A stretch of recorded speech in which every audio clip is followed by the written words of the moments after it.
भारी है लेकिन इंटरेस्टिंग भी है, थोड़ा थोड़ा थोड़ा थोड़ा, नॉट मच। चलेगा? Sources of law.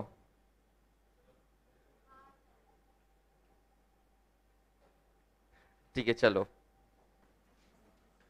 देखो पहले ही बोल रहा हूं थोड़ा हैवी है चैप्टर, बट मैं इसके लिए करवा रहा हूं कि अभी और भी हैवी चैप्टर्स है, तो कभी ना कभी तो पढ़ना ही है वैसे भी।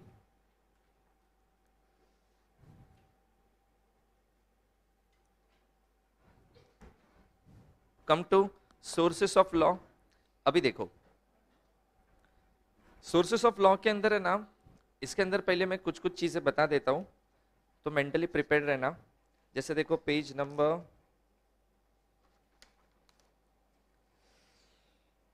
195, उस पर देखो थियरी है, जॉन ऑस्टिन थियरी, उधर लिखो वन, वन वन। उसके नीचे है रॉस्को पाउंड थियरी, उसके नीचे है जॉन विलियम सैलमन थियरी, मिला? उसके बाद है Kelsen theory, then professor H L A Hart, fifth. और एक है Jeremy Bentham theory, sixth. Then आता है रेनेसांस थियरी, नेक्स्ट पेज पे, सेवेंथ।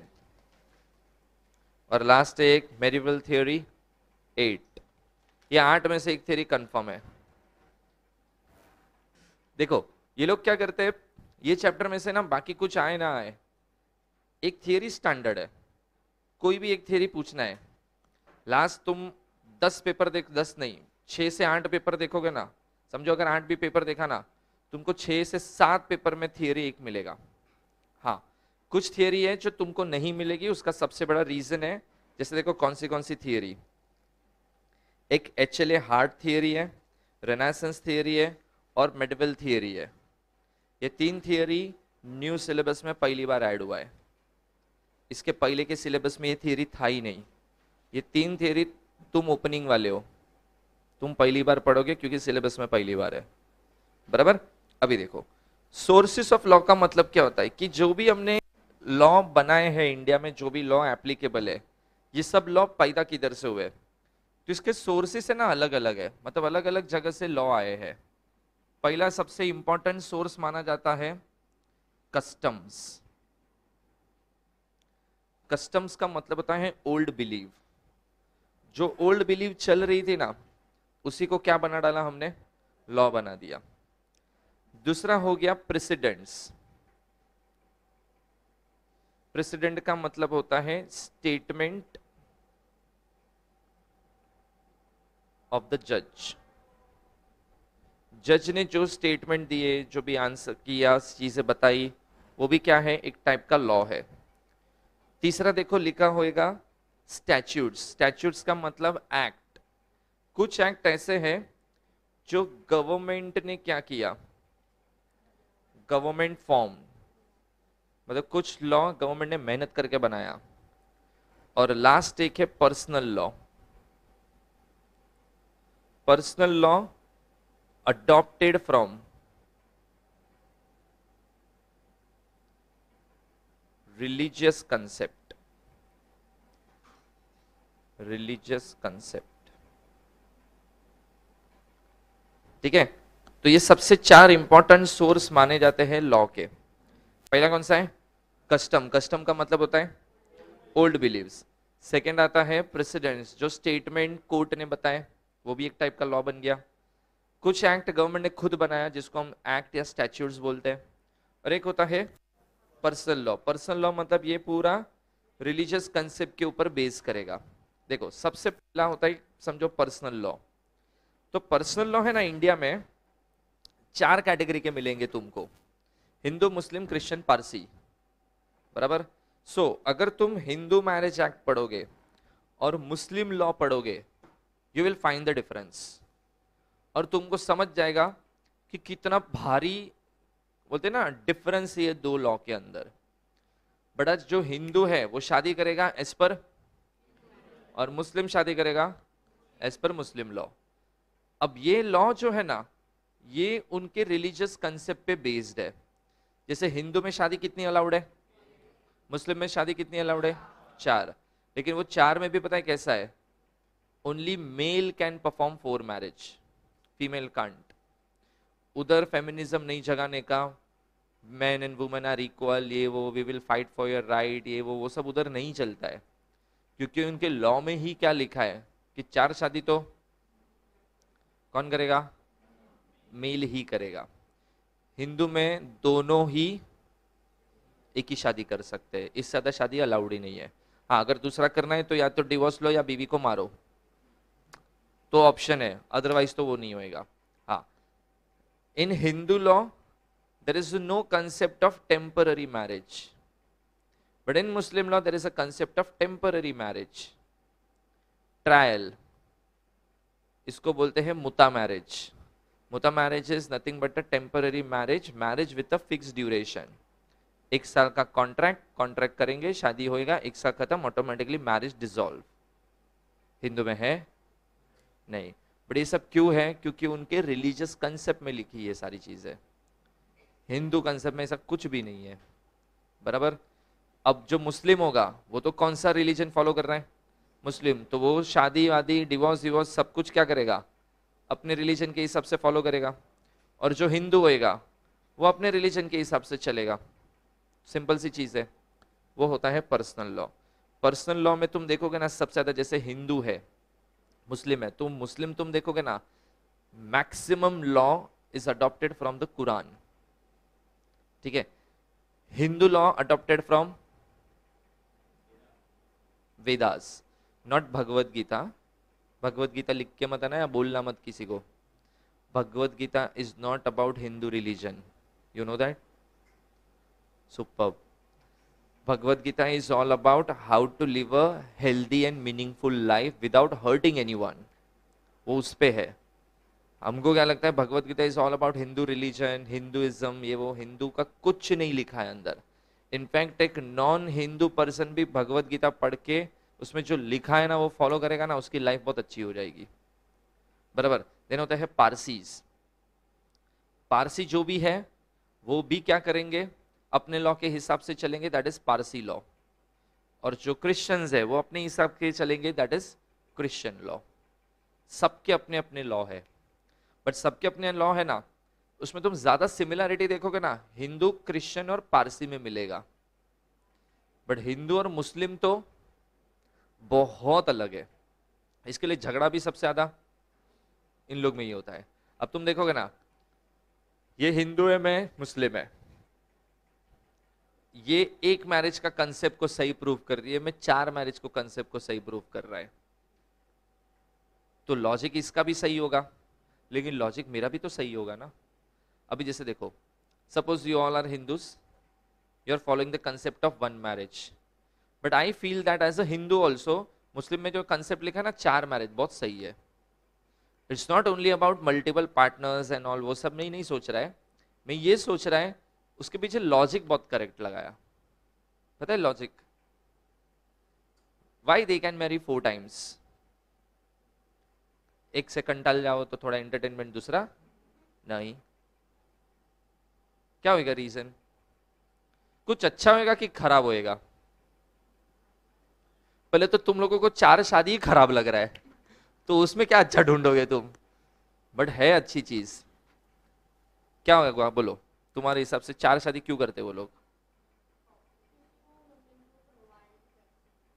क्या, shelter, food and all, okay. Population, Quran में ना ऐसा कहीं नहीं लिखा है पॉपुलेशन बढ़ाओ, ये कहीं नहीं लिखा है, ये आजकल के नमूने लोग समझ रहे हैं, कुरान में कुछ नहीं है ऐसा। तो वो पता नहीं किसका फंडा ही है, सो जो ऐसा सोचते हैं, वो भी रीजन नहीं है। बोलो कुछ और, जैसे कोई सिंपल सी चीज है, आई एम अ मुस्लिम, मैंने एक शादी किया, अब कोई और एक फीमेल है जो विडो है, या उसका शेल्टर वेल्टर घर वर कुछ नहीं है, आगे पीछे कोई फैमिली मेंबर नहीं है, she is totally alone, financially not fit, so as a humanity I will help her, but अगर मैं ह्यूमैनिटी के चक्कर में किसी एक ऐसी फीमेल को फेवर कर रहा हूं जिसका मेरे साथ लीगल रिलेशन कुछ नहीं है, public will create a doubt on me, आएगा ना। तुमको पता है आज मेरा स्टेटस है ना मैरिड है, लेकिन मैंने ना पार्किंग में एक लड़की के साथ खड़े खड़े ना बात कर रहा है जो सपोज इक्विवेलेंट टू मेरी एज है। तुम क्या सोचोगे मेरे बारे में? इतना अंदर घुस के जाने की बात करने की क्या जरूरत है? बाहर खड़े खड़े भी तो बाहर कर सकते थे ना। आएगा ना डाउट? देखा ना कैसा खराब सोच रहे हो तुम मेरे बारे में भी, बराबर। तो सोचो लोग यही करेंगे ना, तो अननेसेसरी तुम्हारा कैरेक्टर असैसिनेशन हो गया। और तुम हेल्प करोगे ना, अभी समझो तुमको ये समझा ना कि शी इज माई फ्रेंड, उसका पूरा खर्चा मैं उठाता हूँ, उसका सब कुछ मैं देखता हूँ, उसका फूड मेडिकल एक्सपेंसेस सब मैं वेयर करता हूँ, तुमको और डाउट। अब तक खाली पार्किंग में घुस घुस के बात करने का डाउट था, अब तो तुम्हारा डाउट और फॉर्म होते गया। क्योंकि तुम क्या सोच रहे हो, इतना आउट ऑफ द वे कौन क्यों हेल्प करता है, इतना क्या फ्रेंडशिप है इन लोग का, है ना। तो इट्स बेटर कि लोग डाउट ना करें, मैरी दैट फीमेल।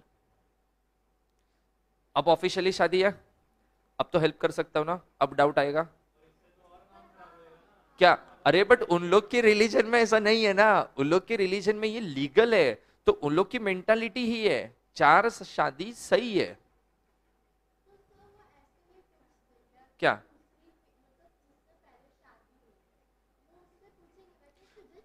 हाँ देखो इसमें होता है कि नहीं नहीं नहीं नहीं नहीं, नहीं। देखो मुस्लिम में एक रूल है, सेकेंड थर्ड फोर्थ शादी करोगे ना, you have to take permission of the previous wife and with her consent you can marry. देखो मुस्लिम्स नहीं कर रहे वो बात अलग है, लॉ तो ये सब लिखा है।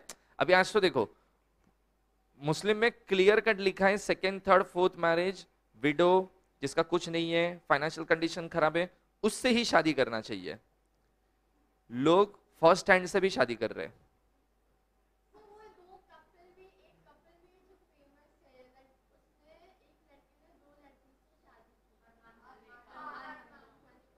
हाँ वो पता है।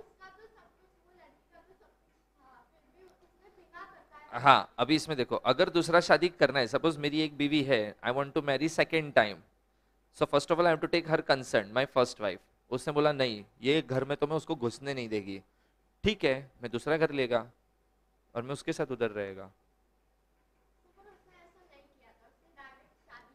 वो बात अलग है। देखो वो लीगल नहीं है, बट कैसा है ना, तुम्हें फ्रैंकली एक चीज बोलूं ना, Muslim law is male dominating law, they always give priority to male only, बराबर। तो सेकंड थर्ड फोर्थ करो, सेकंड ने फर्स्ट और सेकंड ने ना बोला फॉर थर्ड, मैं तीसरा घर लेगा और तीसरी के साथ उधर रहेगा, फिर मंडे ट्यूसडे इधर, वेडनेसडे थर्सडे इधर, फ्राइडे सैटरडे इधर, संडे छुट्टी। हाँ नहीं संडे एक दिन मैं खुद रिलैक्स होएगा ना। पागल हो जाएगा ये इन लोग के बीच में तो मैं। तो मेंटल पीस मुझे भी तो चाहिए, तो चौथा घर लेगा उधर में अकेला रहेगा संडे को, कि संडे टाइम में उधर स्पेंड करेगा, बराबर। बट यही राइट जब मैं बात करता हूँ ना फीमेल को, फीमेल को ये राइट नहीं है, और वो भी बहुत सही है, फीमेल को नहीं मिलना चाहिए राइट। अब देखो कुछ लोगों का फेमिनिज्म जागा अंदर से, ऐसा कैसा, देखो बहुत लॉजिकली चीज सही है यार ये भी। मेरी 4 वाइफ है, कोई भी आके कल बोलेगा कि मैं मां बनने वाली है, बाप कौन है? चारों में बाप कौन है? मैं ही है ना। एक लड़की के 4 हस्बैंड है और लड़की बोलेगी कि आई एम प्रेग्नेंट, बाप कौन है? चारों कैसा हो सकता है?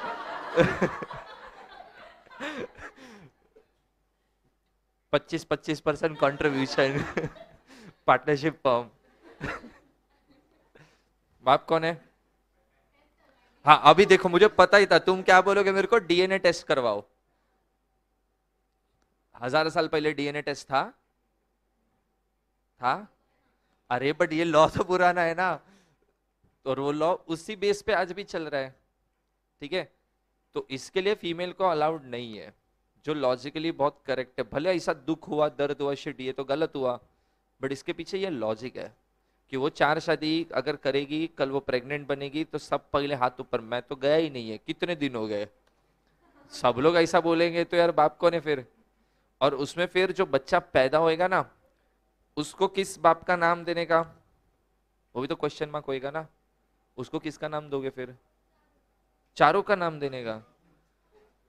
तो वो एक मिनट, आगे खुद का नाम, 4 बाप का नाम, और फिर सरनेम। तो किसी को लोग यार घर का एड्रेस लिखा ही है नाम नहीं है ये। तो इसके लिए वो लोग ऐसा करते हैं कि इन लोग में ये सब रूल्स है। हिंदू में बोलते हैं ना टेम्पररी मैरिज का कंसेप्ट नहीं है, but they have a concept of temporary marriage also. अब कुछ लोगों को लगता है ये भी गलत है, वो भी सही है। नहीं, official marriage with fix duration, expiry date वाला मैरिज। उसके बीच में कुछ शॉर्ट हो मतलब झगड़ा हुआ, डिवोर्स लेना है, वो सब जेन्यून है, लीगल है बच्चा। देखो मैं बताता हूँ, अब ये कंसेप्ट किस बेस पे निकाला इन्होंने।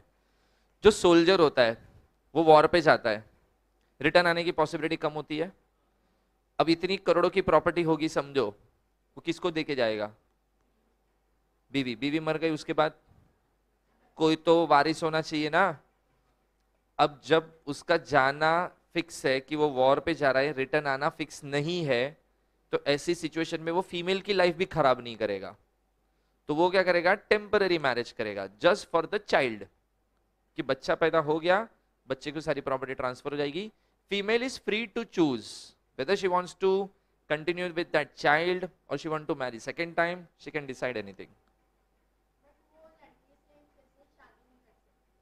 कर सकती है। एक मिनट, समझा नहीं मैं।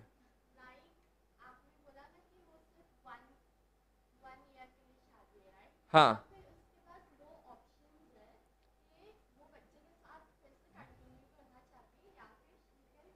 हाँ हाँ, वो मर गया, वो मर गया, वो वॉर पे गया ना। हाँ, अगर वो रिटर्न आया, रिटर्न आया और अब वापस शादी करना है, पूरी प्रोसेस फिर से करके शादी करो। नहीं करेगा, हाँ तो नहीं करेगा। देखो इसमें वो नहीं है कि मैंने कुछ चीज हिडन रख के शादी की है, मैंने ऑफिशियली बोला I am doing marriage with expiry date of 1 year, तो बोल के किया, फिर क्या गलत किया। हाँ अगर ये बोला नहीं होता तो गलत है क्या क्या क्या, देखो कंसेप्ट उनके लिए है, यूज सब कर रहे हैं, ये ऐसा होता है। मतलब जितने भी लॉ में कुछ चीजें बनाई है ना, वो कुछ कुछ सर्कमस्टांसिस में ही तुमको यूज करनी चाहिए, बट आज तुम खुद देखोगे ना, इनफैक्ट कुछ जो एक्चुअली एजुकेटेड नॉलेजेबल मुस्लिम्स है ना, वो खुद मानते हैं कि मुस्लिम्स ही मुस्लिम लॉ को गलत ले रहा है, जैसे हिंदू भी हिंदू लॉ को गलत लेता है, बराबर। जैसे कितनी सारी ऐसी चीजें हैं जो एज अ हिंदुइज्म हम कर रहे हैं, we don't have any knowledge, we don't know the logic, but still we are doing just because सब कर रहे हैं तो मैं भी करूंगा। तुम लोग देखो कुछ लोग फास्ट करते रहोगे, ट्यूसडे थर्सडे सैटरडे करते हो, जो लोग करते हैं तुमने देखा होगा। पता है what is the meaning of fast, सिर्फ पानी पीना होता है। कुछ लोगों का फास्ट मैंने देखा है ना, चकली खा सकते हैं, वेफर खा सकते हैं, साबूदाना खा सकते हैं, जूस पी सकते हैं, छाछ पी सकते हैं। अबे ये कैसा फास्ट है, सभी तो खा रहे हो चीज। हाँ इनफैक्ट ज्यादा खाते हैं, सही बोला। ऐसा फास्ट तो मैं 365 डेज कर सकता हूं, मेरे को कोई तकलीफ नहीं है। फास्ट का मतलब होता है फूड नहीं खाना, उसके मल्टीपल रीजन है। पहला, एक दिन डाइजेशन सिस्टम को रेस्ट मिलता है, बॉडी डिटॉक्स हो जाएगा।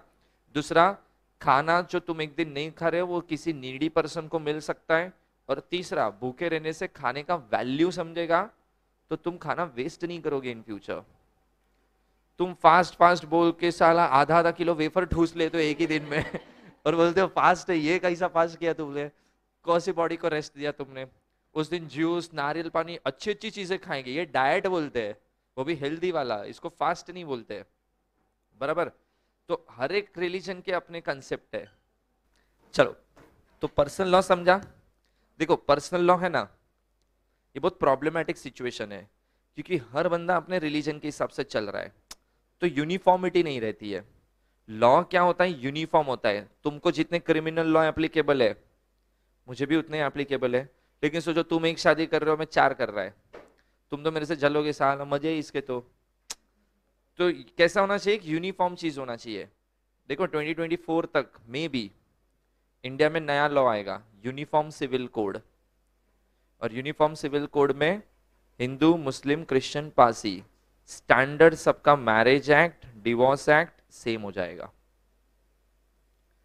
तो ये सब मतलब ना, सबसे ज्यादा चेंज क्या हो जाएगा पता है, मुस्लिम लॉ। और मुस्लिम लॉ को वो सारे प्रोविजन लग जाएंगे जो हिंदू लॉ के हैं। फिर मुस्लिम क्या सोचेगा, हमको क्या जबरदस्ती किया। देखो बट लॉ ऐसा रखो कि देखो पुराने जमाने के लॉ थे, ठीक थे यार।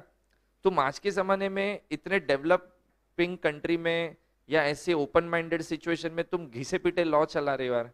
4 शादी का कंसेप्ट, 4 शादी से एक एक बच्चा तो आएगा, फिर पॉपुलेशन तो बढ़ ही रहा है ना, बराबर। उसमें भी तुम मेल सुपीरियरिटी रख रहे हो, तो फीमेल का तो एक्सप्लॉयटेशन ही हो गया, बराबर। तो रीजंस बहुत है, ऐसा नहीं है कि जबरदस्ती ये लोग कन्वर्जन कराने के पीछे पड़े हैं। दे हैव सम लॉजिक कि इसमें एक्सप्लॉयटेशन। देखो ट्रिपल तलाक होता था, बराबर। अभी भी उन लोग में एक तलाक है, पता है कैसा तलाक है, हर महीने में एक एक बार बोलने का तलाक। 3 महीने में तुम बोल सकते हो। मई में मैंने बोला तलाक, जून में मैंने बोला तलाक, जुलाई में बोला मैंने तलाक, हो गया मेरा तलाक। सही है ना। बट कंटिन्यू 3 मंथ, EMI है, बाउंस नहीं होना चाहिए। समझो जून में बोला और जुलाई में बोला, अगस्त में नहीं बोला, तो मैरिज कंटिन्यू हो रहा है, बाउंस हो गया। अब वापस तुमको डिवोर्स चाहिए, अगेन तुमको 3 EMI भरने पड़ेंगे। सोचो तुम ऐसे रिलेशनशिप को एंड कर देते हो, बस 3 बार ऐसा तलाक तलाक तलाक बोल के खत्म। और वो पता है बीच में तो उन लोग ने, ये जब ट्रिपल तलाक बैन नहीं होता ना, ऐसा भी रूल था, तुम व्हाट्सएप पे भी 3 बार लिख के तलाक दे सकते हो। तुम्हें एक बार तलाक लिखेगा, फिर कॉपी करेगा पेस्ट करेगा, कॉपी करेगा पेस्ट करेगा, हो गया मेरा तलाक। कितने, ये सब पुराने ही टाइम पे था ना, व्हाट्सएप नहीं। अच्छा वो अभी, हाँ हाँ, मतलब ये बोलते हैं ना, जो ये मुस्लिम ग्रुप्स होते हैं या मौलवीज होते हैं, उन्होंने ये सब वो फतवा निकालते हैं, क्या से ये रूल लगेगा, अभी से ये रूल होएगा, अमेंडमेंट आया। हाँ। तो ऐसे अमेंडमेंट लेके आए थे कि व्हाट्सएप पे भी तुम तलाक दे सकते हो, कॉल पे तलाक दे सकते हो, 3 बार तलाक बोल दिया, हो गया। लड़कियां नहीं दे सकती। Female doesn't have right to divorce. हाँ, उसके पास एक राइट है जहां पे उसको तलाक मिलता है शादी के टाइम पे ना। जैसे यूपी वालों में, बिहार वालों में मैंने सबसे ज्यादा देखा है डाउरी देते हैं, लेकिन लड़की वाले लड़के वाले को पे करते हैं। मुस्लिम्स में उल्टा होता है, लड़का लड़की को पे करेगा, जिसको बोलते हैं मेहर। मेहर का मतलब एक security amount for the female, कि कल उसको कुछ हो गया, उसके पास वो पैसा है सर्वाइवल के लिए। और वो मेहर के साथ एक फीमेल एक राइट मांगती है अपने हस्बैंड से, वो उसका चॉइस, उसको क्या मांगना है। आजकल जितनी एजुकेटेड फीमेल है ना, सब राइट टू डिवोर्स मांगते हैं, कि पैसा और एक राइट मांगना है ना, राइट टू डिवोर्स चाहिए मुझे, और हस्बैंड देता है राइट टू डिवोर्स, तो फिर फीमेल भी ले सकती है। लेकिन मुस्लिम्स में मुस्लिम जो मेल होगा वो डायरेक्टली डिवोर्स दे सकता है। अब यूनिफॉर्म सिविल कोड आएगा, पूरी दुनिया इधर उधर हो जाएगी। वो तो होना ही है, वो तो। बट जैसे अमित शाह ये लाने वाला है, अमित शाह ने बोला था तुम कुछ भी कर लो, मैं ये लेके आऊंगा, मैं ये लाके रहेगा। देखो अब राइट है रॉन्ग है नहीं पता, इट्स बोलते हैं ना, एक डिबेटेबल टॉपिक हो जाता है वो।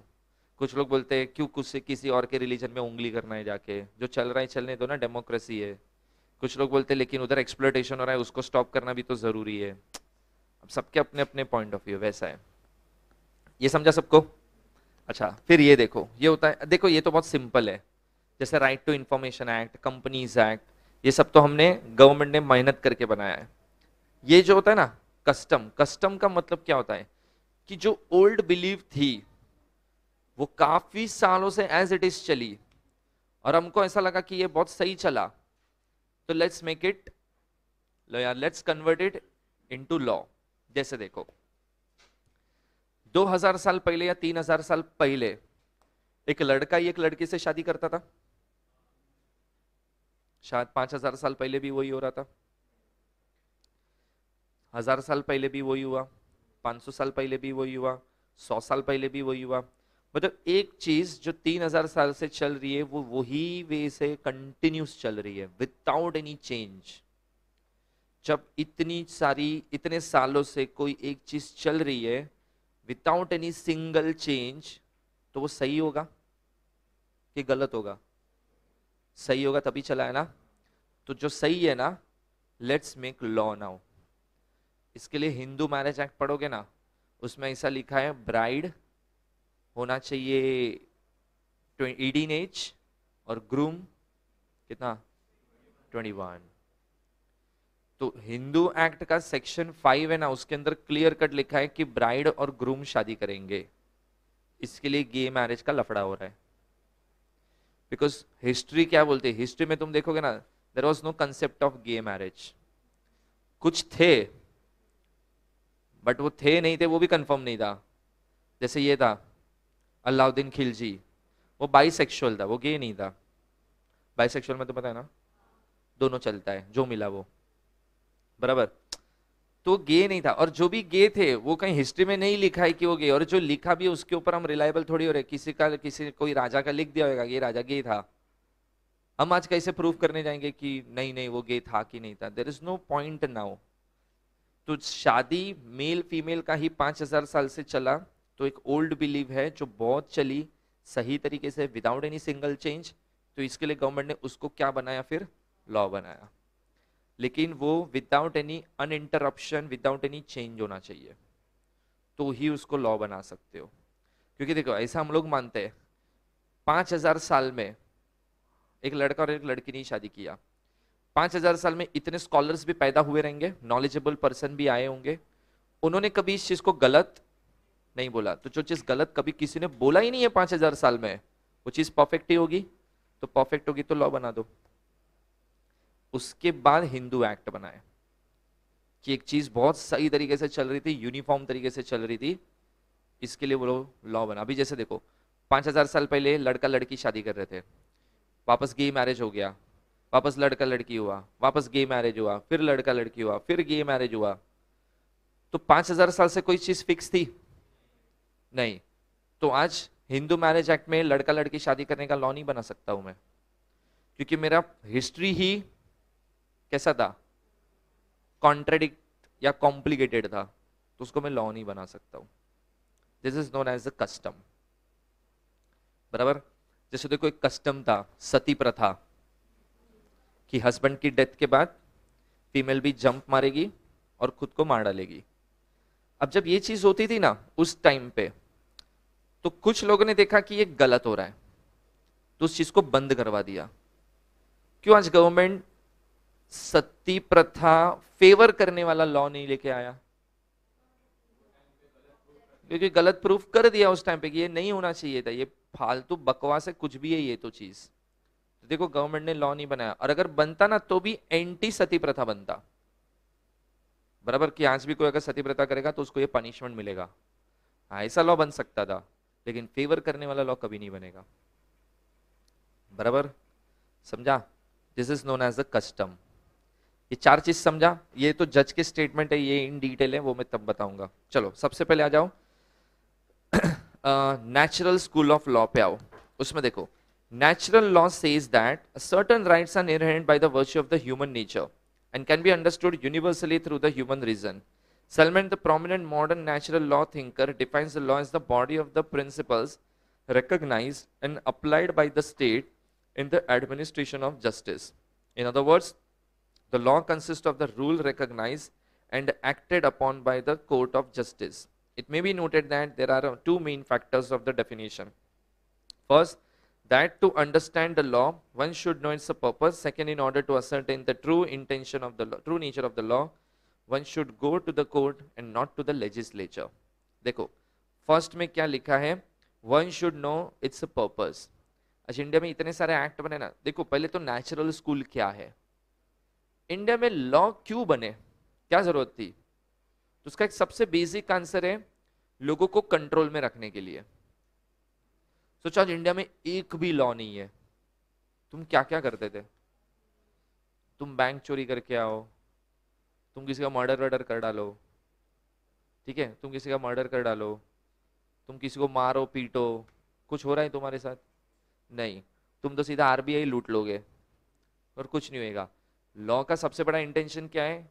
ये सब जंगली लोगों को कंट्रोल में रखना पड़ेगा।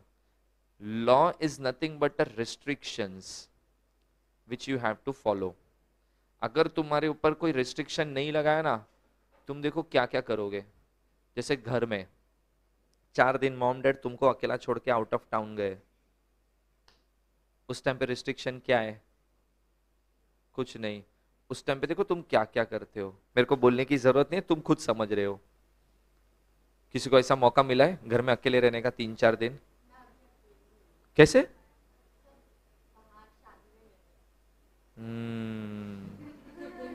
तू मौका मिला है, फिर कुछ मौके का फायदा उठाया है कि नहीं?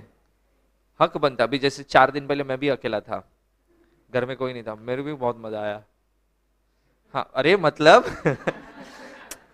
अरे वो होता है ना कि ये ऐसा मत करो, ये मत करो, ये अभी भी इधर ही रखा है, इसको उठा के इधर को, कोई किटकिट तो नहीं।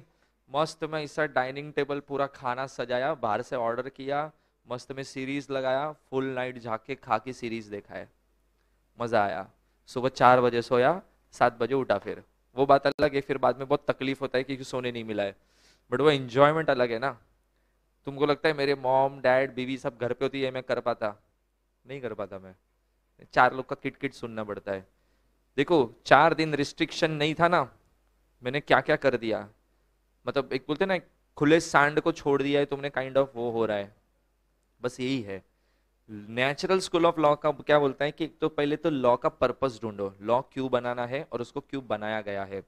और दूसरी सबसे इंपॉर्टेंट चीज, अगर लॉ में कोई चीज कंफ्यूजन है, कोई चीज समझ नहीं रही है, इसका मतलब क्या है, move to the court. Court will give you better explanation कि what is the actual logic of this thing, बराबर। बट हर एक चीज में नेचुरल स्कूल खाली इतना बोलता है कि it's a kind of restriction, जो आज के जमाने में लोगों के ऊपर रखना बहुत जरूरी है। पुराने टाइम पे तुम देखोगे ना, राजा महाराजा के टाइम पे वो लोग देखो कोई भी किधर भी अटैक कर लेते थे, कुछ भी लूट लेते थे, किसी को भी उठा के लेके आते थे, चलता था ना सब। उधर तो कुछ रूल रेगुलेशन नहीं था, तो देखो उस टाइम पे वॉर्स कितनी होती थी। आज वॉर हो रही है इतनी। जैसे देखो ये था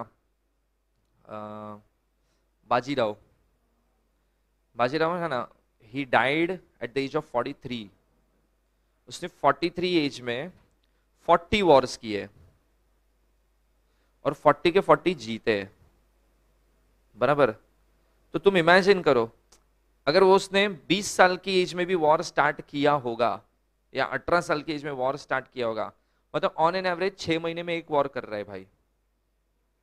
तो सोचो फ्रीक्वेंसी क्या था, क्योंकि कुछ रूल्स नहीं थे। इसका नाम सुना है कभी, चंगेज खान? कौन था? There is a country Mongolia. हाँ हाँ, गेंगिस खान, चंगेज खान, सबका अलग अलग नाम से उसको बोलते हैं। वो ना मंगोलिया का किंग था।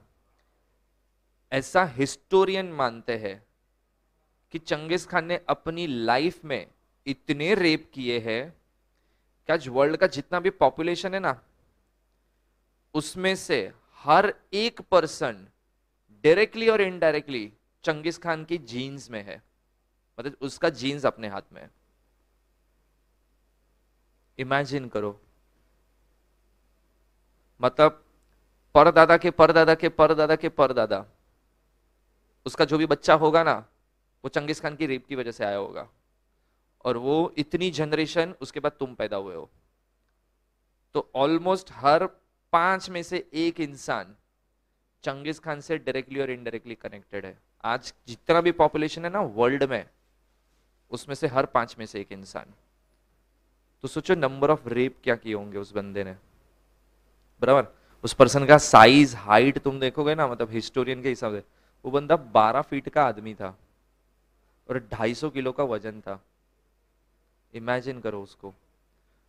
और वो बंदा जब वॉर पे जाता था ना, मतलब ऐसा था कि वो वॉर करेगा ना तो कुछ इंटेंशन से वॉर करता था। पहला तो जिधर अटैक किया पूरा लूट लेने का, एक एक रुपया लूट लेने का उधर से। दूसरा, जितने भी फीमेल्स है सबको उठा के लेके आने का, और जितने भी मेल है और बच्चे सबको मार डालने का। ये उसका स्टैंडर्ड रूल होता था when he attack any region. वो बंदा कभी लाइफ में वॉर नहीं हारा है, सिर्फ एक बंदे से वॉर हारा था। वो पता है कौन? मतलब उसने ना, चंगेज खान ने इंडिया पे अटैक किए थे, बट इंडिया के कुछ रीजन में वो कभी अटैक नहीं करता था because of that one person, क्योंकि उसकी भी फटती थी उससे। हाँ, नहीं, अलाउद्दीन खिलजी। उसने कभी उधर अटैक नहीं किया जहां अलाउद्दीन खिलजी था, क्योंकि वो उससे भी डरता था। और अलाउद्दीन खिलजी ने उससे वॉर किया था एक बार, उसमें अलाउद्दीन खिलजी ने उसको हराया था। तो वो एक ही हारा है वॉर, और वो भी अलाउद्दीन खिलजी की वजह से। तो ऐसा बोलते थे कि भला अलाउद्दीन खिलजी का नेगेटिव इमेज है ना आज, कि उसने पद्मावती के साथ ये किया वो किया, but he was treated as the saviour of India. अगर वो नहीं होता ना, आज हम भी सब छोटी छोटी आंख वाले नूडल्स, हक्का नूडल्स बनाने वाले होते थे। मतलब समझ रहे हो हम क्या होते थे? चाइनीज होते थे हम। हमको बचाने वाला ये बंदा था, ठीक है। और इंडिया को उसने बहुत बचाया था ये सब एक्सटर्नल थ्रेट से। तो कैसा है ना कि ये सारी जो चीजें हैं ना, उसमें अल्टीमेटली यही इंटेंशन था कि हिस्ट्री से ये पता चलता था कि लॉ नहीं होने की वजह से कितना प्रॉब्लम होता था। Frequently Wars, frequently rape, frequently attack करना, लूटना, ये बहुत कॉमन प्रैक्टिस हो गई थी। तो इसके लिए देखा कि भाई ये सब चीजें स्टॉप करनी जरूरी है। और इसके लिए देखो क्रिमिनल लॉ, बैंकिंग लॉ, ये सब धीरे धीरे आ गया। आज लोग लूटते नहीं है बट फाइनेंशियल फ्रॉड करते हैं। अल्टीमेटली हुआ क्या? लूटना ही हुआ ना, थोड़ा सोफिस्टिकेटेड वे से लूटा मैंने, जहाँ के लूटा नहीं, सर्वर हैक करके पैसा उड़ाया। तो ये सब चीज को कंट्रोल करने के लिए लॉ आ जाता है। अभी उसमें देखो कस्टम में देखो दो चीजें हैं, custom with sanction, custom without sanction. Legislature मतलब जो लॉ बनाने वाले हैं वो, कोर्ट मतलब बनाने वाले होते हैं, जो बनाते जो कमिटी होती है ना, लॉ बनाती है, लॉ ड्राफ्ट करती है, उसको लेजिस्लेचर बोलते हैं। कोर्ट जो है, मतलब अगर लॉ कोर्ट बनाता नहीं है, वो उसके ऊपर क्लैरिटी देता है, ठीक है। अभी जैसे तू कोई बोलेगी ना, अरे ये सेक्शन में ना ऐसा भी लिखा है, ऐसा भी लिखा है, इसका मतलब क्या है, तो कोर्ट तेरे को क्लैरिटी देगा कि रियल मीनिंग इज दिस। अभी देखो उसमें देखो custom with sanction, without sanction. With sanction it means approved by the public, approved by the society, accepted by the society. Custom without sanction का मतलब हो गया not accepted by the society. अब कोई सोसाइटी कोई चीज एक्सेप्ट क्यों नहीं करता है? क्योंकि उसको लगता है ये चीज एक्सेप्ट करने से नेगेटिव इंपैक्ट आता है। जैसे देखो, अभी तुम देखो सती प्रथा, लोगों ने एक्सेप्ट किया कि रिजेक्ट किया? क्यों रिजेक्ट किया? गलत था, समझ गया, कस्टम विदाउट सैंक्शन। हुक्का एक्सेप्ट किया कि रिजेक्ट किया? रिजेक्ट। इसके लिए देखो आज हुक्का बैन है। वो बात अलग है, घर पे बना के बैठ सकते हो, बट वैसे तो बैन है ना। Human trafficking, buying and selling of human being, पुराने टाइम पे भी होता था, आज लीगल है। ओएलएक्स से खरीदो किसी को? नहीं, बैन है। Custom without sanction. Without sanction जो है मतलब रिजेक्टेड बाय द सोसाइटी, उसमें देखो कुछ नहीं लिखा है, क्योंकि इस पे कभी लॉ बनते ही नहीं है। जो चीज पब्लिक एक्सेप्ट ही नहीं कर रहा है, तुम उसको लीगल करके कैसे लॉ बनाओगे? लेकिन custom with sanction, custom with sanction का मतलब होता है अप्रूव्ड बाय सोसाइटी, मतलब सोसाइटी को लगता है ये लॉ बनाने से अपने को फायदा होगा। तो उसमें देखो दो है, एक है लीगल एंड कन्वेंशनल। लीगल में देखो वापस दो है, लोकल एंड जनरल। अब लोकल एंड जनरल देखो क्या होता है। कुछ लॉ ऐसे है जो खाली पर्टिकुलर स्टेट में, पर्टिकुलर रीजन में चलते हैं, उसके बाहर नहीं चलेगा। और कुछ लॉ ऐसे हैं जो ऑल ओवर इंडिया में चल रहे हैं। इंडियन पिनल कोड पूरे इंडिया में, सीआरपीसी पूरे इंडिया में, राइट टू इंफॉर्मेशन पूरे इंडिया में। लेकिन गोवा का दारू का एक्ट वो खाली गोवा में है, तुमको बाहर नहीं मिलेगा। गुजरात ने दारू बैन किया है, उसका वो लॉ सिर्फ गुजरात में, बाहर नहीं है उसके उधर, उसको बोलते हैं local. So local with a fix limitation, jurisdiction fix है, उधर ही एप्लीकेबल है, but general applicable to entire country. समझा? जैसे देखो buying and selling of property, ये सिक्किम में ये रूल नहीं है। मतलब सिक्किम में तुम लोग, मैं being an Indian, state is India, Indian state, still we can't purchase any property in Sikkim. नहीं, वहां के जो लोग है ना, जो सिक्किम में बॉर्न एंड ब्रॉट अप है और सिक्किम में जो पैदा हुआ, मतलब उसके मॉम डैड या दादा दादी सिक्किम में बॉर्न एंड ब्रॉट अप थे, सिर्फ वो लोग ही प्रॉपर्टी खरीद सकते हैं। नॉन सिक्किम वाला प्रॉपर्टी नहीं खरीद सकता है सिक्किम में जाके। तुम born and brought up Mumbai, तुम सिक्किम में प्रॉपर्टी खरीदना चाहते हो ना, तुम नहीं खरीद सकते। तुम्हारे मम्मी पापा सिक्किम के नहीं है, दादा दादी सिक्किम से नहीं है, तो खत्म हो गया, तुम प्रॉपर्टी भी नहीं खरीद सकते। अब ये लॉ खाली किधर है? हाँ, एक सिक्किम में है, हिमाचल प्रदेश में ये है, ऐसे 2-3 स्टेट में, नेपाल अपना थोड़ी है। बट अभी हट गया वो, अभी तो खरीद सकते हैं, बराबर। वो पहले ऐसा था, पहले ऐसा था कि हिंदूज नहीं, पहले ऐसा था कि नॉन कश्मीरी पर्सन नहीं खरीद सकता है। और पहले ऐसा भी रूल था, वियर्ड रूल, अगर मैं हिंदू हूं या मैं कोई भी पर्सन हूं, मैं कश्मीरी लड़की को पटाया मैंने और मैंने उससे शादी किया, वो मेरी बीवी बन गई। अब अगर वो मेरी वाइफ बनती है ना, तो उसका कश्मीरी होने का राइट चला जाएगा। अब वो भी कश्मीर में प्रॉपर्टी नहीं खरीद सकती। लेकिन अगर एक पाकिस्तानी है, वो कश्मीरी लड़की से शादी करेगा, तो पाकिस्तानी भी कश्मीरी बनेगा and he can purchase property in Kashmir. पहले ऐसे रूल्स थे उधर। जो आर्टिकल 370 हटाया ना, उसमें ये सब हटा दिया फिर। समझा? ठीक है, चलो उसमें आ जाओ नेक्स्ट पेज पे। उसमें देखो लीगल में लोकल, जनरल, अंदर देखो सब एक्सप्लेनेशन है, एक बार वो रीड कर लो। खाली क्लास में कन्वेंशनल कस्टम है वो मत पढ़ना, वो मैं बताता हूँ कन्वेंशनल क्या होता है, बाकी का एक बार रीड करो।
पढ़ा सब लोग ने? समझा? ओके, अभी देखो उसमें क्या है, कन्वेंशनल। देखो कन्वेंशनल क्या होता है, कोई भी एक्ट अगर तुम देखोगे ना, वो पूरे इंडिया में एप्लीकेबल है, ईच एंड एवरी पर्सन को एप्लीकेबल है, देयर इज नो ऑप्शन। लेकिन जब मैं बात करता हूँ ना कन्वेंशनल की, तो कन्वेंशनल का मतलब होता है ये ऐसी चीज है, it's a kind of nothing but a contractual relationship between two parties. समझो मैंने इसको मेरा घर रेंट पे दिया है, ये टेनेंट है, मैं ओनर है, तो जो कॉन्ट्रैक्ट के टर्म्स एंड कंडीशन है ये किसको किसको एप्लीकेबल है? लेसर और लेसी, मतलब इसको और मेरे को, तुमको भी एप्लीकेबल है। क्यों? तुम कॉन्ट्रैक्ट में नहीं है, बस उसको बोलते हैं कन्वेंशनल।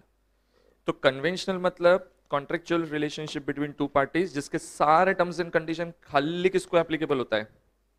जो पार्टी कॉन्ट्रैक्ट में आता है उसको, थर्ड पर्सन को उससे कोई लेना देना नहीं है, बराबर? That is known as a conventional.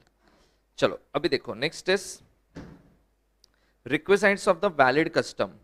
Requisites of valid custom का मतलब क्या होता है, ये ध्यान से सुनना, ये है क्या कि कस्टम को हम क्या बनाने का सोच रहे हैं? लॉ। कस्टम को क्या बनाने का है? जैसे देखो मैंने बोला ना सोर्सेस ऑफ लॉ, तो लॉ कहां से बनाए? कस्टम से। तो मैं कस्टम को क्या बनाने चाह रहा हूं? लॉ बनाने चाह रहा हूं। कस्टम को मैं लॉ कब बनाऊं? ये सारे टर्म्स एंड कंडीशन फुलफिल हुए ना, तो बनाने का। इसमें से कुछ भी गायब हुआ ना, तो लॉ नहीं बनाने का। जैसे देखो पहला, immemorial, that is antiquity. A custom to be valid must be proved to be immemorial. It must be ancient. देखो, कस्टम मतलब ओल्ड बिलीव, तो ओल्ड मतलब 10 साल पुराना बिलीव नहीं चलेगा, कम से कम 100 200 500 1000 साल पुराना होना चाहिए। कोई चीज तुम लास्ट 2 साल से कर रहे हो और तुम बोलोगे ये मेरी एंशियंट चीज है, लास्ट 2 साल है और एंशियंट भी बोल रहे हो, ठीक है, 2 साल में तो राइट है रॉन्ग है पता ही नहीं चलेगा तुमको। उसको प्रूव करना है, अगर राइट है रॉन्ग है, तो कम से कम 100 साल प्रैक्टिस में होनी चाहिए। और 100 साल तक अगर वो विदाउट चेंज सेम चला है, तो उसको तुम क्या बोल सकते हो, मतलब क्या बना सकते हो? लॉ। तब तक नहीं बनाने का, ठीक है। नेक्स्ट देखो, जैसे अभी देखो ये लोग होटल में तुम खाना खाने जाते हो, खाने से पहले फोटो खींचते हैं, फिर हम स्टोरी डालते हैं, ठीक है, फिर खाते हैं, मैंडेटरी है ये। सोचो कल महाराष्ट्र गवर्नमेंट लॉ बनाएगा, इट इज मैंडेटरी कि you have to click the picture and then you have to post it on any of the social media platform, then only you can eat the food, otherwise it is punishable offense। तो अगर समझो ऐसा हो रहा है ना, तो कोई बोलेगा ना इस पे लॉ क्यों बना है, ये तो बहुत पुराने टाइम से चल रहा है। पुराने टाइम मतलब कितना हुआ, ये ट्रेंड कब चालू हुआ? लास्ट 2-3 साल में खुजली चढ़ी है ये सब, पहले ऐसा कोई करता था? पहले देखो लोगों के पास स्मार्टफोन भी थे, सोशल मीडिया भी था, लेकिन ऐसी हरकतें पहले कोई नहीं करते थे। आजकल देखो लोग ये हरकतें कर रहे हैं, तुम में से भी कोई शायद करता होगा। खाना आएगा, खाएगा नहीं, पहले पहले फोटो खींचेगा, फिर एम्बियंस का फोटो खींचेगा, फिर सब चीजें डालेगा, 2-4 लोग को टैग करेगा, फिर खाना चालू करेगा बेचारा। जैसे देखो आईफोन यूजर, मैं नहीं करता हूं, पहले ही बोल देता हूं, आईफोन यूजर वो संडास में जाके सेल्फी लेता है, मिरर सेल्फी बोलते हैं उसको, है नहीं आईफोन यूजर? तो आईफोन यूजर है, लिया है अभी कभी मिरर सेल्फी, फिर पोस्ट भी किया है, क्या मिला फिर उससे? अच्छा आउटफिट के लिए करते लोग, बट कुछ लोगों को मैंने देखा है नॉर्मल कपड़े पहने होंगे, पीछे लिटरली संडास के दरवाजे दिख रहे हैं और फोटो भी डाल रहा है। ये शर्म नहीं आता है भाई संडास के सामने फोटो खींचते हुए? तुम डालोगे ऐसा कभी? लेकिन लोगों ने डाले हैं ऐसे फोटो, बराबर। जैसे देखो, I think all of you are on Insta, Insta में तुम्हारा बायो होएगा, कभी सर लिखा है cake murder on safely landed on earth? मेरे तो एक स्टूडेंट का पढ़ा था डाउनलोडेड ऑन अर्थ। फिर और क्या था, लिपस्टिक रिमूवर।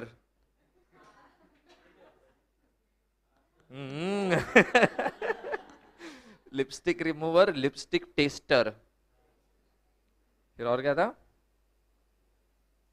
पापा की परी तो बहुत नॉर्मल है ना, फिर my life my rules, welcome to my world, welcome to world तो ऐसा बोल रहा है जैसे अंबानी की औलाद है। Welcome to my world. सोचो लोग ऐसा सब फालतूगिरी करते हैं। कल इस पे भी गवर्नमेंट लॉ बना देगा, दो चार स्टेटमेंट बायो में तो लिखने पड़ेंगे। तो ऐसा सब नहीं आएगा, बिकॉज ये सब चीज आजकल ट्रेंडिंग है। हाँ, मे भी 10 साल बाद कुछ लोग और फालतूगिरी चालू करेंगे, तो शायद गवर्नमेंट उसके अगेंस्ट कुछ लॉ लेके आएगा। कि ऐसे जैसे वो था ना, जिसपे ऊपर गवर्नमेंट ने बैन लगा दिया था बाद में, और पुलिस अरेस्ट करता था। वो गाड़ी चल रहा है, दरवाजा खोल के।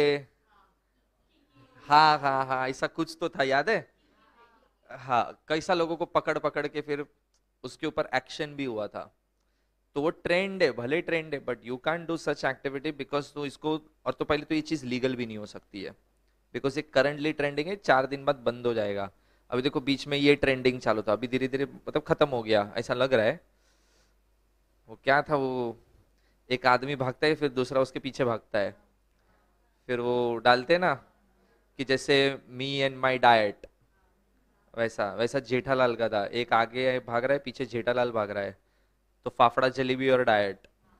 हाँ, करेक्ट। ये ट्रेंड है, खत्म हो जाएगा। तो ऐसी कोई ट्रेंडिंग चीज पे गवर्नमेंट लॉ बनाने बैठ गया, तो हर 6-6 महीने में लॉ चेंज करने पड़ेंगे। ऐसे लॉ नहीं बनते कभी। नेक्स्ट देखो, certainty. The custom must be certain and definite and must not वेग एंड एम्बिजियस। कंफ्यूजन क्रिएट करे वैसा कस्टम नहीं होना चाहिए। मतलब कस्टम एकदम क्लियर होना चाहिए कि ये ऐसा है, मतलब ये ऐसा ही है, बराबर। जैसे समझो, कुछ लोग में ना शादी के फेरे में है ना 7 फेरे होते हैं, कुछ लोग में 4 होते हैं। पता है ये चीज? किसी में है 4? 4? गुज्जू? हाँ, तो 4 होते हैं, 4। हम लोग में भी 4 ही होते हैं, बराबर। पता नहीं क्यों, शायद कंटाल आता है घूमने को, इतना कौन गोल गोल घूमता है। तो अगर सपोज जैसे देखो, लिखा क्या है, मस्ट नॉट वेग एंड कंफ्यूजन और एम्बिशियस। मेरी ही कास्ट वाले कभी 4 फेरे ले रहे, कभी 7 ले रहे, कभी 4 ले रहे, कभी 3 ले रहे, कभी 2 ले रहे। तो मेरा ही कस्टम क्या है? कंफ्यूजन है, वेग है, मतलब मेरा ही कस्टम फिक्स नहीं है। तो वो जो चीज फिक्स है ही नहीं, उस पर लॉ कैसा बना सकता है कोई? ठीक है। तीसरा, reasonableness. A custom must be reasonable, it must be useful and convenient to the society. A custom is reasonable if it is oppose to the principle of the justice, unreasonable if it is opposed to the principle of justice, equity and good conscience। देखो custom की जब हम लोग बात करते हैं ना, custom देखो कैसा होना चाहिए। वहां पे लिखा है, किधर गया, हाँ, must be reasonable and convenient to the society. Custom adopt करने से सोसाइटी को दुख दर्द पीड़ा नहीं होना चाहिए, उससे बेनिफिट मिलना चाहिए। तुम कोई ऐसी चीज अडॉप्ट नहीं करोगे जिससे तुमको प्रॉब्लम या कुछ इश्यूज क्रिएट होंगे, बराबर। Then fourth, compulsory observance. जैसे मैंने बोला था, कोई चीज 5000 साल से continuously without any interruption without any changes चल रहा है, तो ही उसको क्या बना सकते हो? लॉ बना सकते हो। Then conformity with the law and the public morality. A custom must not be oppose to the morality और द पब्लिक पॉलिसी। अभी जैसे समझो, समझो मेरी कास्ट में ऐसा लिखा है, मतलब ऐसी कास्ट में मतलब बिलीव्स है हमारे कास्ट वालों की, कि लड़का जब शादी करेगा ना, कम से कम 7 दिन के लिए तो जेल जाके आएगा। ये मर्द की निशानी है, क्योंकि जेल सिर्फ मर्द जाया करते हैं। अब मेरे को 7 दिन के लिए भी जेल जाना है, if I want to perform marriage, तो जेल इंसान कब जाएगा? मतलब मैं ऐसा बोलूं, मेरा कस्टम मेरे को क्या करवा रहा है? सही है। ऐसा कस्टम फालतू है, नहीं चलेगा। ऐसे कस्टम की वैलिडिटी 0 है। तो समझो हिंदू मैरिज एक्ट अगर बनाया था, हिंदू मैरिज एक्ट में कुछ लोगों ने ऐसा इंसिस्ट किया था ना, अरे हमारे कस्टम में ना 7 दिन जेल जाना भी लिखा है, प्लीज डालो उसका प्रोविजन। तो सेक्शन 5 में 5 कंडीशन लिखी है, छठी कंडीशन ऐड कर देंगे कि must commit 1 crime which minimum imprisonment with the minimum duration of imprisonment is 7 days. तो वो कंडीशन में फुलफिल करने निकलू, मतलब वो फुलफिल करेगा तो मैं क्या करेगा? क्राइम करेगा, और क्राइम करेगा मतलब किसी को तो राइट अफेक्ट हो गया। ऐसा कस्टम नहीं चलेगा, समझा? Then unanimity of opinion. The custom must be general or universal. If practice is to be left individual choice, it cannot be termed as a custom. देखो तुम्हारे घर में ना, मतलब तुम्हारे कास्ट में, रिलीजन में कुछ कस्टम है. Even if you are not comfortable with that custom, you have to follow. है कुछ ऐसा? जैसे देखो, you all are reading and above. एक कस्टम मैं बताता हूं, थोड़ा अलग है, ठीक है. जैसे देखो, कुछ कम्युनिटी में, आई वोंट से नेम कि कौन सी कम्युनिटी ये करता है, बट आज भी रूरल एरियाज में ना वो कम्युनिटी ये करता है, ठीक है. To check the purity of the female, बराबर. सो आफ्टर मैरिज जब फर्स्ट नाइट होता है ना, they spread white bedsheet on bed, और सुबह उस पर ब्लीड होना चाहिए, खून होना चाहिए. और जो मेल होगा ना, हस्बैंड, वो चद्दर लेके फादर को दिखाएगा.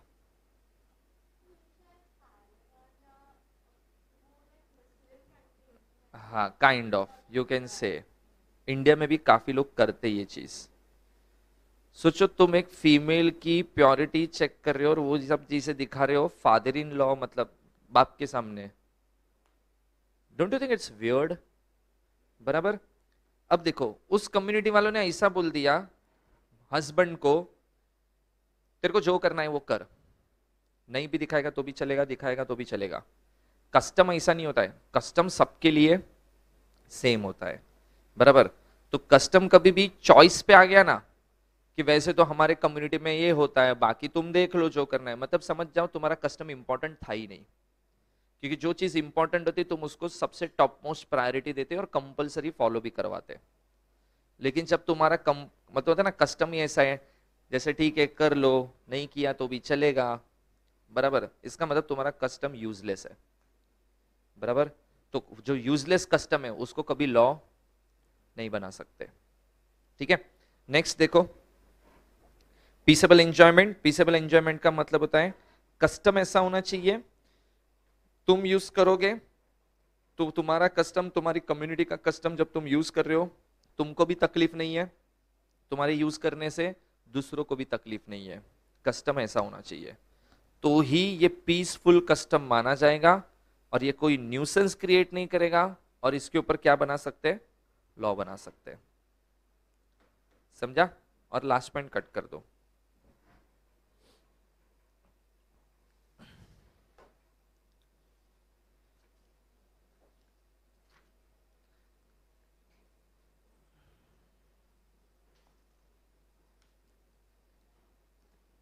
अच्छा, अभी इस पे आ जाओ. सबसे पहले पेज नंबर 194, उसमें देखो स्टैट्यूट्स और लेजिस्लेशन है.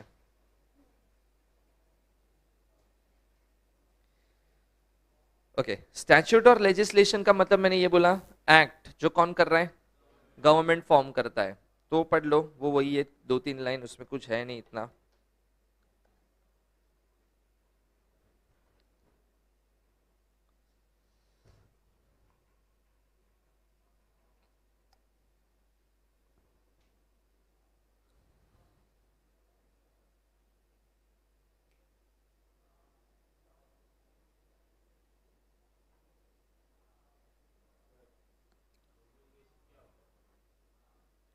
किधर लिखा है? डिक्लेरेशन. डिक्लेरेशन, अनाउंसमेंट करना, उसको ही बोलते प्रोमulgation.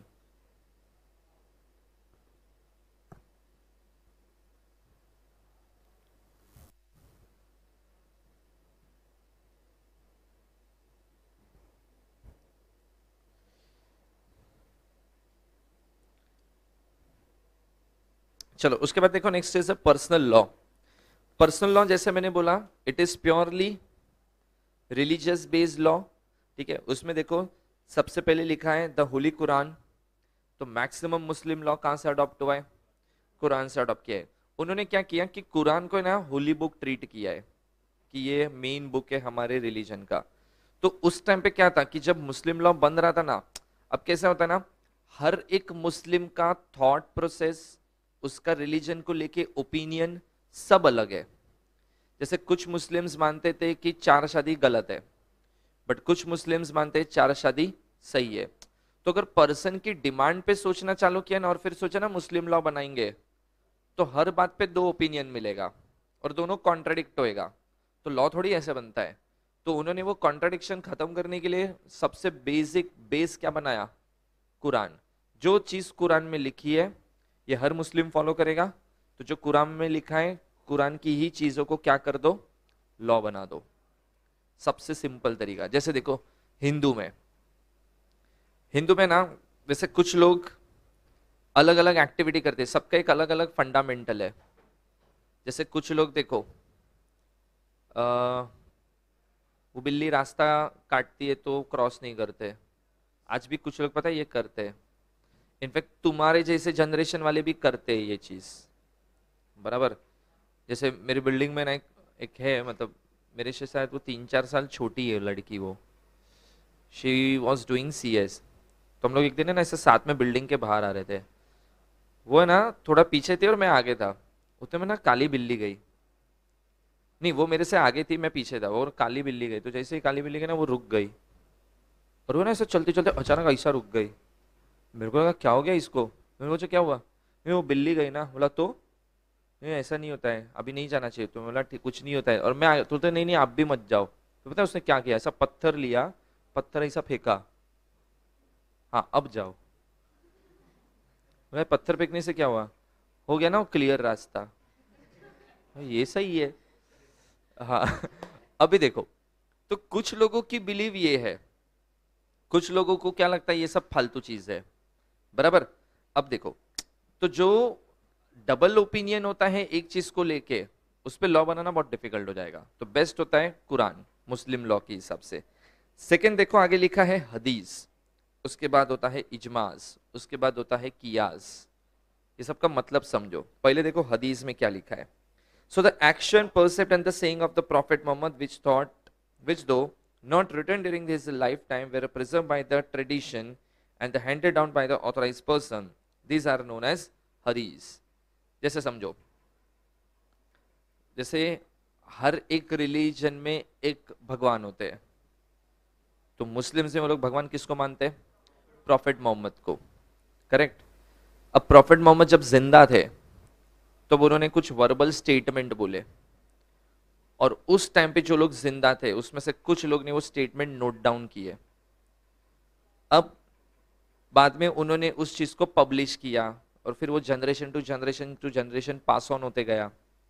आज अगर वो जनरेशन में मैं हूं, जैसे मेरे हाथ में वो पढ़ा ना, मैंने आया हाथ में और मैंने पढ़ा, मैंने अगर पूछा ना ये किसने बोला, तो कोई क्या बोलेगा?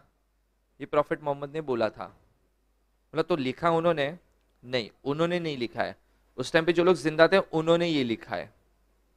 तो it is a statement verbally given by, but return down by some person. But वो स्टेटमेंट किसका है? तो वैल्यू बहुत हाई है। ऐसे स्टेटमेंट को बोलते हैं हदीस। जो लिखे नहीं थे ओरिजिनली बाय प्रॉफिट मोहम्मद, उनके साइड से बोले गए थे, but later on it was converted into written statement. तो उसको बोलने का क्या? हदीस। चलो इतना समझा, बाकी का हम लोग नेक्स्ट सेक्शन में करेंगे। चलो।